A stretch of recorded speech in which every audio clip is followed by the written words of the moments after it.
Hello guys, स्वागत है आप सभी का मेरे चैनल में। हम लेके आ गए हैं आपके लिए साथ में वाला साथिया की अपडेट। सीरियल की स्टार्टिंग होती है जहां पर रूम में विद्या बैठी हुई होती है और अपनी दादी से बात कर रही होती है। वहीं पर कोकिला जी विद्या जी को बताते हैं कि तुम्हारी मम्मी को 1000 साड़ियों का कॉन्ट्रैक्ट मिला है। वहीं पर विद्या काफ़ी खुश होती है। वहीं पर कोकिला जी होती हैं, मीरा को भी बोलने के लिए कहती हैं। वहीं पर विद्या कोकिला जी से कहती है, जी दादी मैं मीरा दीदी को बता दूंगी जब वो आएंगी। तो इतने में विद्या देखती है तो पीछे से मीरा आ रही होती है। वे विद्या कहती है, ठीक है दादी, मैं आपसे बाद में बात करती हूँ। और फिर वो मीरा के पास में चली जाती है। मीरा से कहती है, दीदी आपको पता है माँ को कितना बड़ा कॉन्ट्रैक्ट मिला है, उन्हें 1000 साड़ियों का कॉन्ट्रैक्ट मिला है।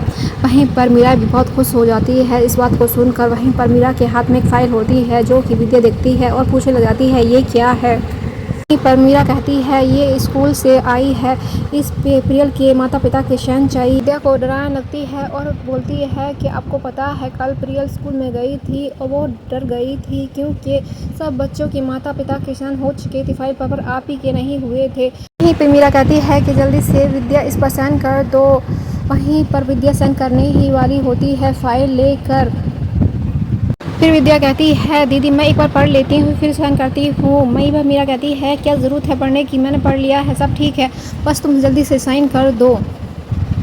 इतने में ही विद्या साइन करने वाली होती है, पेन को उठाती ही है। इतने में स्कूल से कॉल आ जाता है, बच्चे की छुट्टी हो चुकी है पर प्रियल वहीं थी स्कूल में।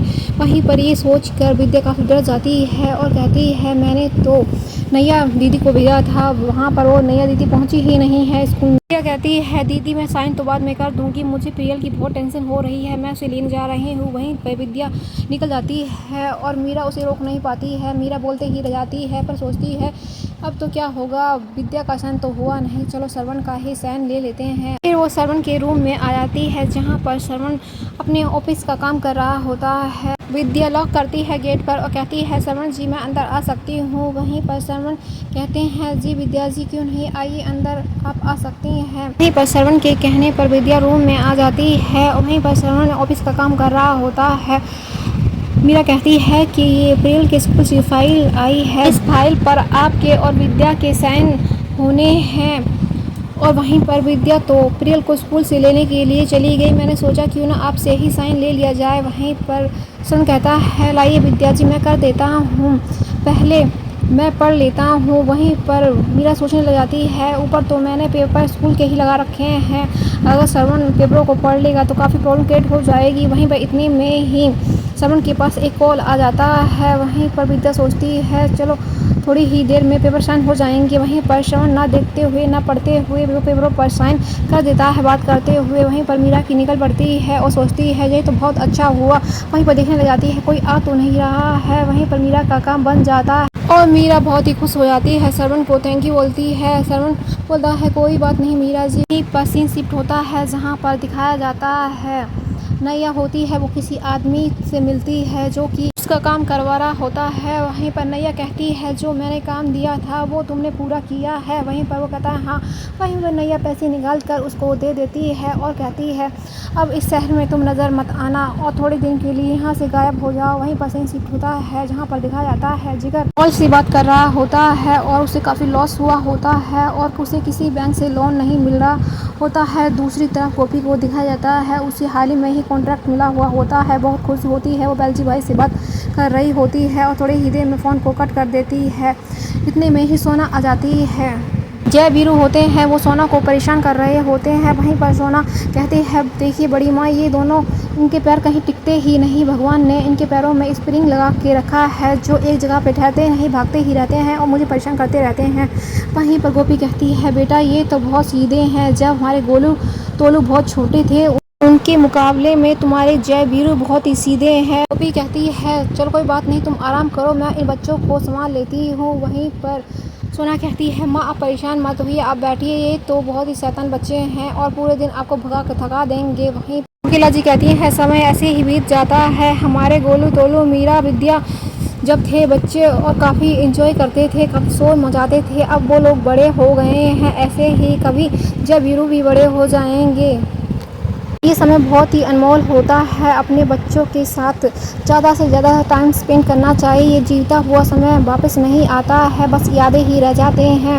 वहीं पे दिखाया जाता है समर होता है, सारी बातों को सुन रहा होता है और बहुत खुश हो रहा होता है। फ्लैशबैक में चला जाता है जहाँ पर चारों बहन भाई खेल रहे थे फुटबॉल और काफ़ी इंजॉय कर रहे थे बारिश में। और दूसरी तरफ साहिल समर होते हैं, वो मस्ती कर रहे होते हैं रूम में। वहीं पर समर फ्लैशबैक से वापस आ जाता है, सीन शिफ्ट होता है जहां पर दिखाया जाता है मीरा को वो विद्या का इंतज़ार कर रही होती है शान लेने के लिए। इतने में ही विद्या आ जाती है और बहुत परेशान नज़र आती है। वहीं पर वो मीरा को सारी बातें बताती है, बोलती है नैया दीदी पता नहीं कहाँ चली गई, बहुत ही केयरलेस हैं, अगर कहीं जाना था तो हमें बता के चली जाती, मैं खुद ही बच्चों को ले आती। वहीं पर मीरा कहती है आने दो नैया दीदी को, फिर उनकी खबर लेती हूँ। वो प्रियल को ऐसे कैसे छोड़ के चली गई, अगर कोई काम था तो बता के जाना चाहिए था। वहीं पर प्रियल कहती है मीरा को माँ मैं अकेली थी स्कूल में। वहीं पर मीरा कहती है मेरा बेटा बहुत अच्छा है और बहुत बहादुर है। और विद्या भी दुखी हो जाती है, अगर प्रियल को कोई उठा के ले जाता या कोई किडनैप कर लेता तो क्या होता। वहीं पर मीरा होती है प्रियल को समझाती है अब तो मेरी बहादुर बच्ची हो और बहुत ही अच्छी हो, बहुत समझदार हो।